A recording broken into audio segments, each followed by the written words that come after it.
नमस्कार साथियों, आप सभी को zoom study centre by Mukesh का कोचिंग में आप सभी का स्वागत है।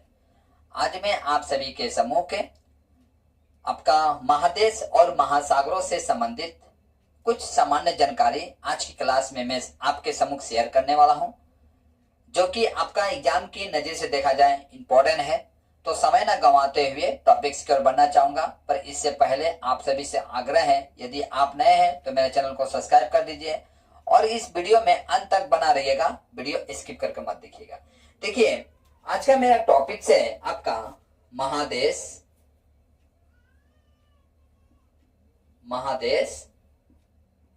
और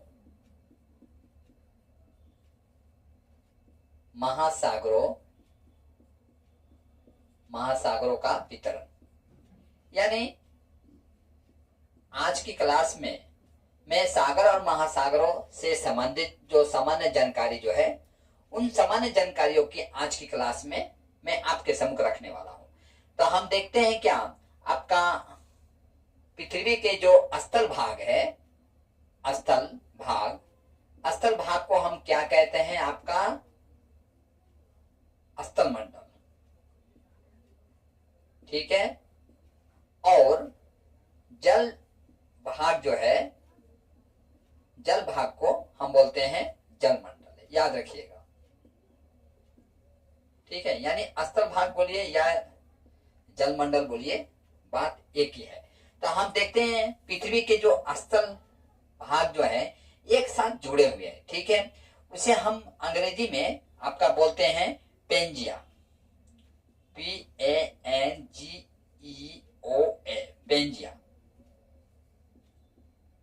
पेंजिया। और स्थल मंडल के चारों ओर, यानी यदि ये जमीन है तो जमीन के चारों ओर आपका पानी है, ठीक है। ये जमीन के जो चारों ओर पानी है, इसे हम बोलते हैं पाथालासा, याद रखिएगा, पाथालासा, ठीक है। अंग्रेजी में इसका स्पेलिंग होगा PARTHALAS, ठीक है। यदि स्पेलिंग गलती हो तो क्षमा प्रार्थी हूं, आप लोग इसे देख लीजिएगा, ठीक है। तो हम देखते हैं आपका ये जो स्थल भाग था, यानी स्थल मंडल है, ये स्थल मंडल के बीचों बीच में एक सागर है, ठीक है। ये सागर बहती है स्थल मंडल का बीचों बीच, ये आपका स्थल मंडल है, ठीक है। स्थल मंडल के बीचों बीच में कौन सी सागर बह रही है? तो टेथिस सागर, याद रखिएगा। यानी ये जो है आप इसे टेथिस सागर के नाम से आप जानते, ये होगा आपका टेथिस सागर, ठीक है, TEHHYS, ठीक है, TETHYS, इसका स्पेलिंग होगा टेथिस, ठीक है। तो ये जो सागर को आप देख रहे हैं, इस सागर को हम क्या बोलते हैं? टेथिस सागर। अब क्या हम देखते हैं कि आपका जो स्थल भाग जो है, ये दो भागों में बट गया है। कौन कौन से भाग में? एक उत्तर भाग और दूसरा भाग जो है दक्षिण भाग, ठीक है। तो ये जो दक्षिण भाग वाला आप देखते हैं, यहाँ पे जो दक्षिण भाग है, इसको बोलते हैं गोंडवाना लैंड,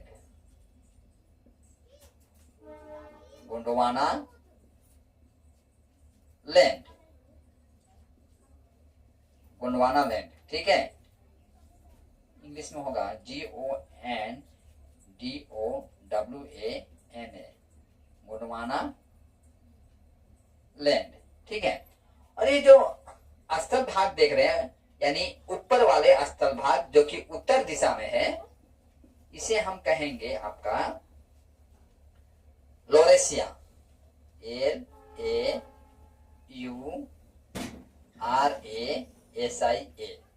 लोरेशिया, ठीक है।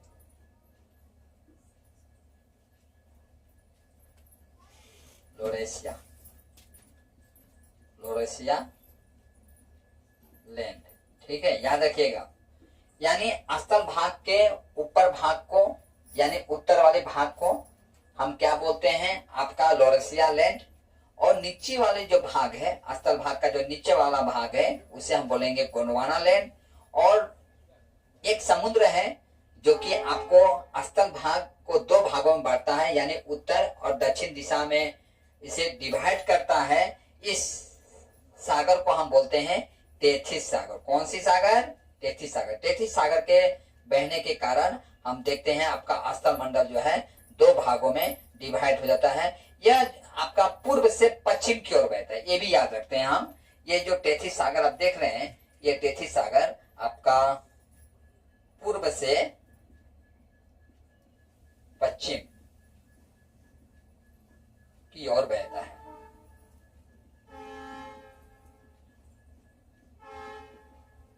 ठीक है, देखिए ये आपका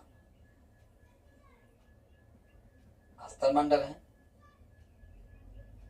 स्थल मंडल, स्थल मंडल का ऊपरी भाग को हम बोलेंगे नॉर्थ पार्ट और नीचे वाले भाग को बोलेंगे साउथ पार्ट। दाहिने हाथ की तरफ जो है वो है ईस्ट और बाएं हाथ की तरफ जो है यह है आपका वेस्ट। ठीक है, तो हम देखते हैं स्थल भाग जो है, स्थल भाग का लगभग आपका 67% स्थल मंडल का बृहद अंश किस दिशा में है आपका? तो उत्तर दिशा में है।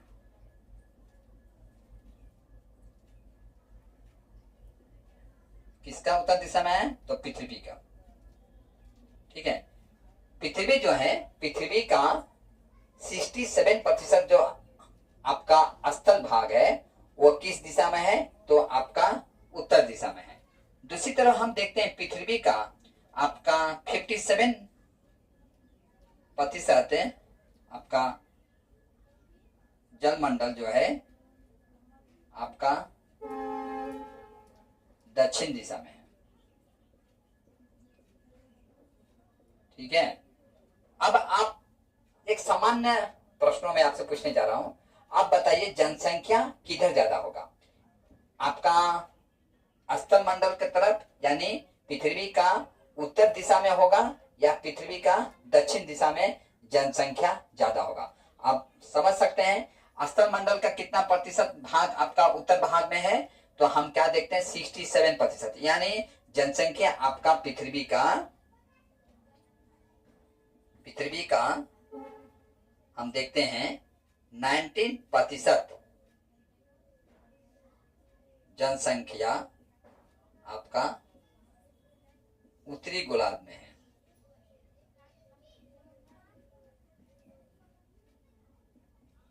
उत्तरी गोलार्ध में है, यानी ये जो आप पृथ्वी देख रहे हैं, पृथ्वी का ऊपर वाले भाग को यानी उत्तर दिशा वाला जो भाग को उत्तरी गोलार्ध कहते हैं, उत्तरी गोलार्ध। और दक्षिण वाला जो भाग है इसको दक्षिणी गोलार्ध कहते हैं।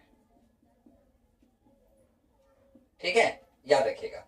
तो पृथ्वी का लगभग 90% जनसंख्या जो है किस भाग की तरफ है? आपका उत्तरी गोलार्ध में। यानी ये आपका पृथ्वी, अगर थोड़ा देर मैं समझ लूं या यहीं पर मैं समझ लेता हूं, यदि ये पृथ्वी है तो पृथ्वी का लगभग आपका 90% जो जनसंख्या है आपका किस दिशा में है? उत्तरी गोलार्ध में है। और जमीन देखें हम तो कितना है? 67% जमीन जो है उत्तरी गोलार्ध में है। और जल को देखते हैं तो 57% जो है जल जो है आपका किस भाग में है? तो आपका दक्षिणी गोलार्ध में। यानी जल की परसेंटेज देखा गया दक्षिणी गोलार्ध में ज्यादा है, उत्तरी गोलार्ध में आपका स्थल भाग ज्यादा है। ठीक है, अब हम देखते हैं आपका कि उत्तरी भाग में बहुत सारे महादेश भी हैं, सागर भी हैं। ठीक है, तो हम पहले ये जानने का प्रयास करेंगे कि हमारे ये पृथ्वी जो ग्रह है, पृथ्वी ग्रह पर कितने आपका महादेश है? तो हम देखते हैं पृथ्वी ग्रह पर आपका कुल आपका 7 महादेश है। ठीक है, 7 महादेश। उनका नाम है आपका एशिया,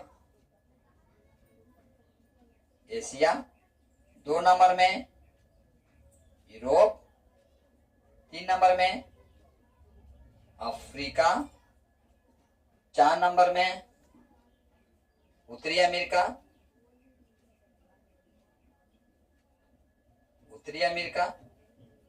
और 5 नंबर में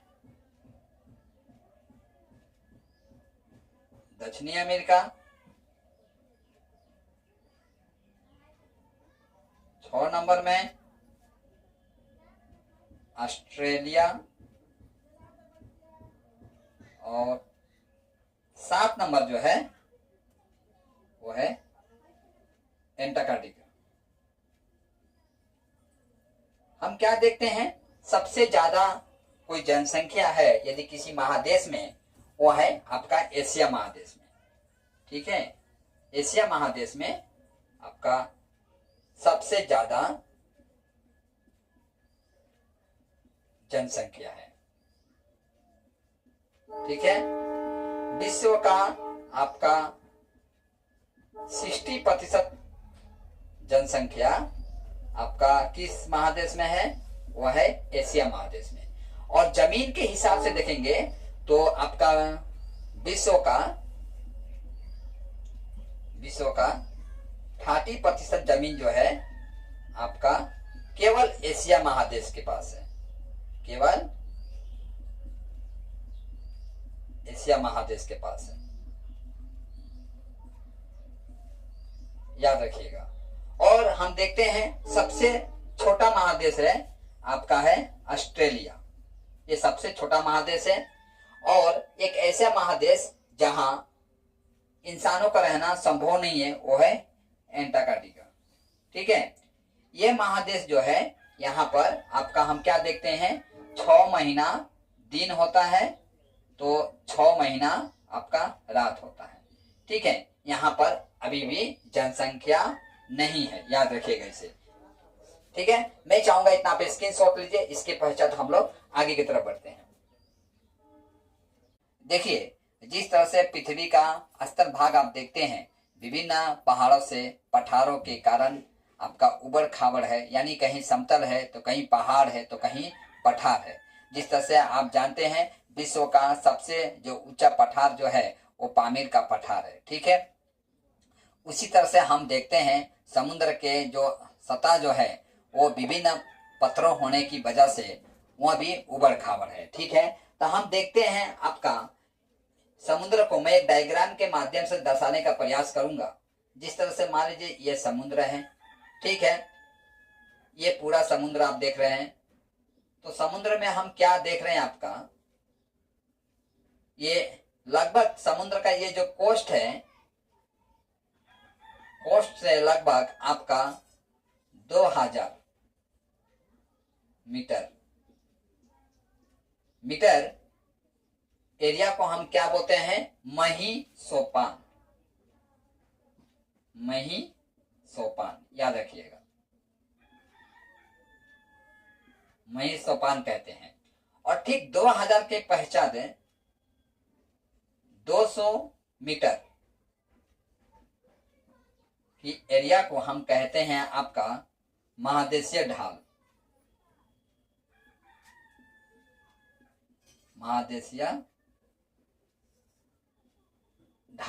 ठीक है। और इसके पश्चात हम देखते हैं आपका ये 200 से लेकर आपका 4000 मीटर प्रांत को हम कहते हैं आपका समुद्र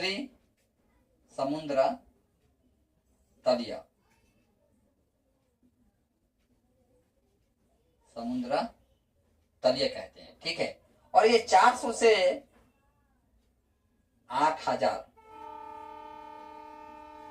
मीटर की जो एरिया होते हैं उसे हम बोलते हैं समुद्र गर्त, याद रखिए। तो आप क्या देख रहे हैं, देखिए समुद्र का ये जो कोस्ट है, कोस्ट से यानी किनारा से आपका लगभग 2000 मीटर तक जो एरिया होता है उसे हम क्या कहते हैं, आपका मही सोपान कहते हैं। और मही सोपान के पश्चात हम क्या देखते हैं, यानी महादेशीय ढाल आता है जो कि लगभग आपका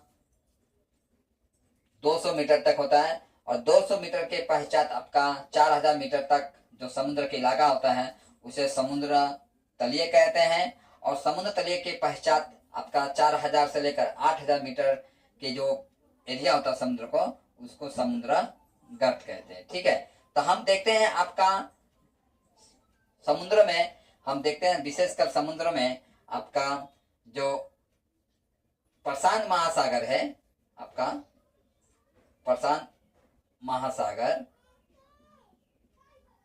प्रशांत महासागर का हम देखते हैं मेरियाना और चैलेंजर गर्त जो है आपका संसार का सबसे बड़ा गर्त है, याद रखिएगा, संसार का सबसे बड़ा गर्त है। परीक्षा में यह पूछा जा सकता है, संसार का सबसे बड़ा गर्त का नाम क्या है और किस महासागर में है।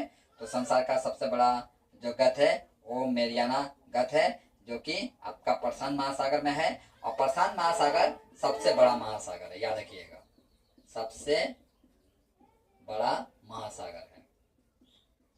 इसकी औसतन गहराई हम देखेंगे तो आपका 4000 मीटर है। यानी नदी का जो सतह जो होता है वो कुछ, यानी नदी का सतह जो है कुछ इस तरह का प्लेन होता है, लेकिन समुद्र का सतह जो होता है प्लेन नहीं होता, कुछ इस तरह होता है। ठीक है, तो इसकी औसतन गहराई हम देखते हैं आपका 4000 मीटर तक होता है। देखिए, हम लोग महासागरों का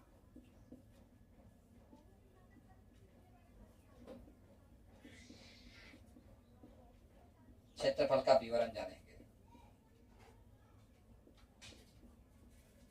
यानी कौन महासागर कितना क्षेत्रफल में फैला हुआ है वो जानने का हम लोग प्रयास करेंगे।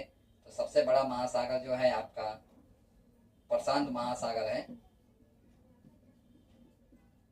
प्रशांत महासागर आपका 165.2 मिलियन वर्ग किलोमीटर तक फैला हुआ है। ठीक है, और हम देखते हैं संसार का लगभग आपका 45.8% जल जो है आपका किस महासागर के पास है, तो वह है आपका प्रशांत महासागर के पास। जिस तरह से आप जानते हैं कि आपका पृथ्वी पर 71% जल जो है समुद्र का है, और उसमें से 1% जल जो है आपका मीठा पानी है। और ये मीठा पानी हमें कुआं, तालाब, झरना से प्राप्त होता है, और 29% जमीन है। ठीक है, दूसरा नंबर महासागर हम देखते हैं आपका अंटार्कटिका है। अटलांटिक महासागर, यह क्षेत्रफल के हिसाब से यह दूसरा स्थान रखता है। यह है आपका 82.4 मिलियन वर्ग किलोमीटर तक फैला हुआ है। और पानी का हिसाब देखें इसका, तो 22.8% जो पानी जो है आपका अटलांटिक महासागर के पास है। ठीक है, 3 नंबर में हम देखते हैं हिंद महासागर, जो कि भारत की सीमा से लगता है। यहाँ हम देखते हैं 73.4 मिलियन वर्ग किलोमीटर तक फैला हुआ है। ठीक है, और यह पानी जो है विश्व का लगभग 20.3% जो पानी जो है आपका हिंद महासागर के पास है। 4 नंबर में है आपका दक्षिण महासागर। दक्षिण महासागर आपका देखा गया आपका 20.3 मिलियन वर्ग किलोमीटर तक फैला हुआ है, और यह संसार का लगभग 5.6% पानी जो है आपका दक्षिण महासागर के पास है। और लास्ट महासागर का नाम है उत्तर महासागर। उत्तर महासागर जो कि 14.1 मिलियन वर्ग किलोमीटर तक फैला हुआ है और यह संसार का लगभग 3.9% पानी रखता है। इस हिसाब से हम देखेंगे आपका विश्व का पूरा समुद्र आपका 361.0 मिलियन वर्ग किलोमीटर तक फैला हुआ है।